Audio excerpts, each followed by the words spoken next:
Welcome back to Chaos Collectibles. All right, first off, I want to say this is the first video of the year.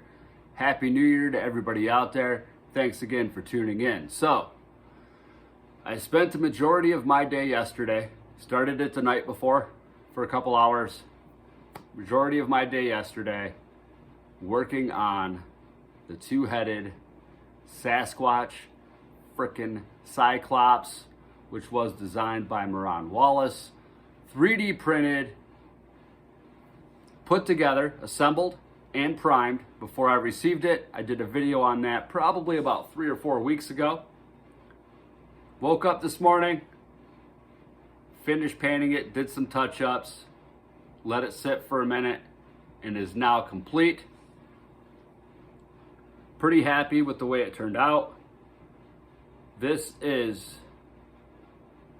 the Sasquatch. Cyclops, can't really see it that well. The eyes are much brighter than the skin tone, right? So this is the three-headed Sasquatch Frickin Cyclops. This thing was all white when I first started, okay? So I'm going to kind of tell you, walk you through what I did and the steps that I took to doing this thing, okay? So, I use Vallejo paints. I don't use cheap paints. Vallejos are much better, especially if you have moving parts. They stick better, they flow better. The end result is much better than if you get cheap paints from Walmart. I've done that before. So the end result is much better. So what I did is I took the white figure and I painted it 3 times because the white kept bleeding through. Because you want your paint to be, you know, good consistency when you paint. Otherwise it gets chunky, sticky, doesn't flow right, okay?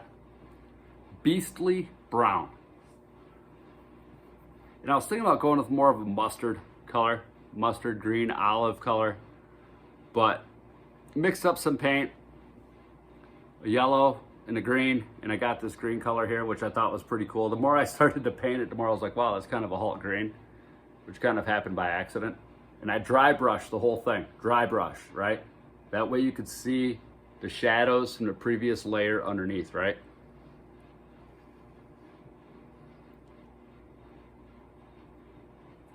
And you can see here, the armbands right here. I only went over that like once or twice with the original beastly brown, and that's the color it come out with. So it's real nice separation here because of those colors. And what I did is I went over it again in these other areas where that cloth is with that same color, right? So it's actually the same color. This is more of a wash, and that is layered. The darker part's layered, right? That way it's got nice separation. You know, he's got little ropes on them. That way the ropes are more of a rope color, okay? Wish my camera would pick this up a little better. So then I did the same thing with the head. Got a darker brown, a flat brown I think it's called. Added some white to it, slightly lighter, and dry brushed over it, okay? And the eyes are actually done with a black light, bright, fluorescent flipping green, which is really hard for my camera to pick up on. All of the white on this figure, except for the fur here, the white for the bone, the horn, the teeth is all bone white. It's called bone white, Vallejo bone white.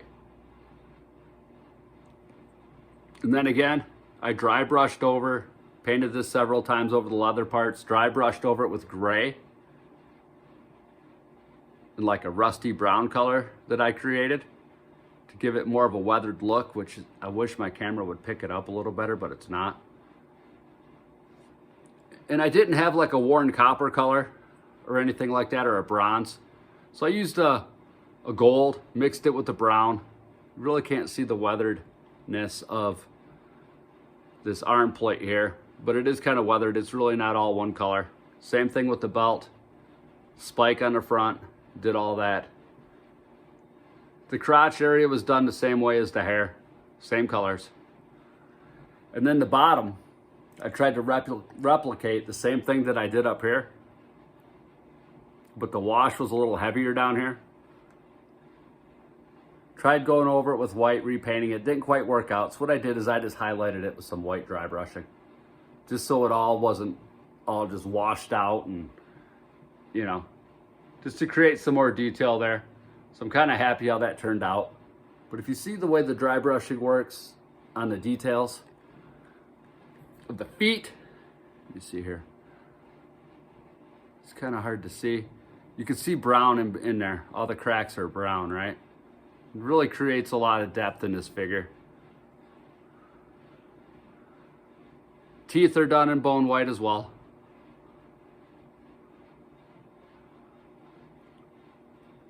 I've probably have about 8 to 10 hours of painting into this thing now that it's done. Really took my time on it. You got to let things dry, you know, go in between the layers and things like that. So yes, this is the two-headed 8-inch Sasquatch flipping Cyclops. All right, so I just wanted to pop on here, show you guys what I come up with, kind of give you a little bit of rundown about how I do some of this stuff. Maybe it'll help you guys out if you guys haven't done this type of thing before and we're looking into painting, different techniques, things like that. In the future, I think I might want to sit down and just kind of do some videos, maybe not talking about the thing so much. Maybe actually doing some of the stuff, like some of the leather work and stuff that I do, and just recording myself as I do it. I don't know if that'd be boring for you, but I can kind of give you a rundown step by step into the process of how I do some of this stuff. So it's just an idea that I have that we may do in the future. But yeah, that's one thing that may be coming up in the channel pretty soon. And then I'll still be showing off my pickups, custom figures. I still got to give you guys a rundown on my Conan replica collection that I have upstairs. So that's something else that I want to do. It'd be a little easier now that I got all my Christmas trees and stuff, all my Christmas decorations down for the holidays. So there you have it, folks. So thanks again for tuning in. I hope you all have an awesome day. Again, Happy New Year, everybody. Until next time.